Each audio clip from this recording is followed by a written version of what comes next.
আজ আলোচনা করব যোগের পঞ্চম ধাপ বা পঞ্চম অঙ্গ। যোগের পঞ্চম অঙ্গ হচ্ছে প্রত্যাহার। প্রত্যাহার কি? প্রত্যাহার বলতে বোঝায় ভোগ থেকে মনকে বিপরীত দিকে নিয়ে যাওয়া। তাহলে বিষয়ভোগ থেকে মনের উল্টো গতিটাই হলো প্রত্যাহার। তাহলে প্রত্যাহার হচ্ছে ভোগের বিপরীত ভাব। মানে আমাদের যে পাঁচটা ইন্দ্রিয় রয়েছে, এই পাঁচটা ইন্দ্রিয় কি করে?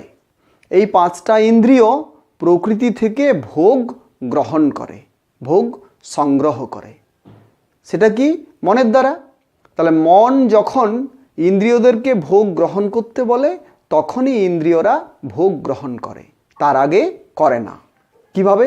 যেমন মন চোখকে বলল দেখতে, চোখ দেখল।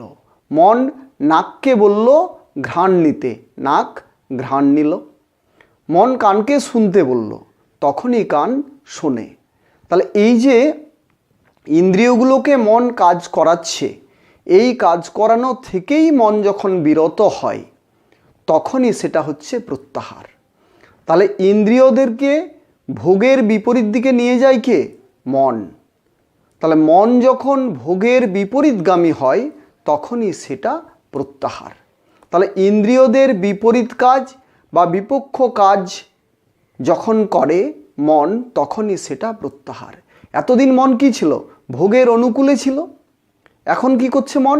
ভোগের প্রতিকূলে যাচ্ছে, ভোগের বিপরীত দিকে যাচ্ছে। তাহলে মন এই ভোগের বিপরীত দিকে যখন যায়, এই বিপরীত দিকে যাওয়াটাই হচ্ছে প্রত্যাহার।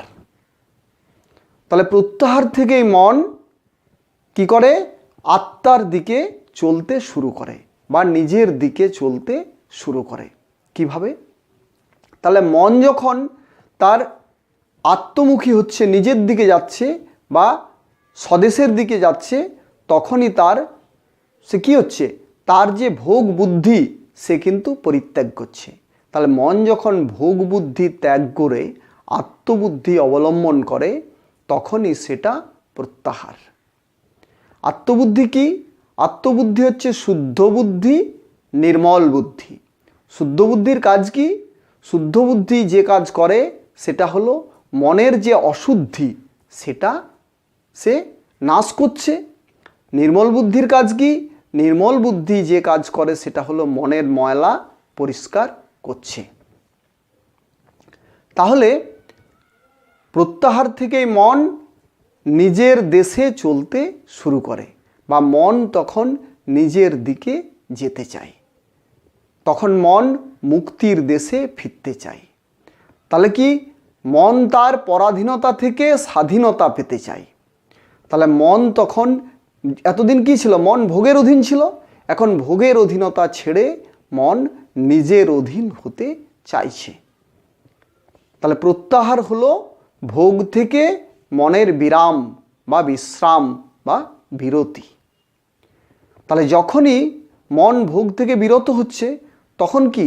তখন মন বুঝতে পারে, সাধক বুঝতে পারছে যে ভোগ বাসনা অতি তুচ্ছ জিনিস, এতে কিচ্ছু নেই। এগুলি শুধুমাত্র ইন্দ্রিয়কে দুর্বল করে, শক্তি ক্ষয় করে, পরমায়ু নষ্ট হয়। আর কি? তখন সে বুঝতে পারে যে দুর্লভ মনুষ্য জন্ম যে ভোগের কারণেই ব্যর্থ হচ্ছে, এটা প্রথম বুঝতে পারে সেটা হচ্ছে প্রত্যাহারের দ্বারা। সাধক তখন কি করছে? প্রত্যাহারের দ্বারাই সাধক প্রত্যাবর্তনের মজা পায়, ফেরার মজা পায়। কোথায় ফেরা? মন ফেরে নিজের দেশে, নিজের ভেতরে। এতদিন মন কি ছিল? বাইরের দিকে ছিল। মন যখন প্রকৃতির দিকে চলে যাচ্ছিল ইন্দ্রিয়দের সঙ্গে, তখন কি হচ্ছে?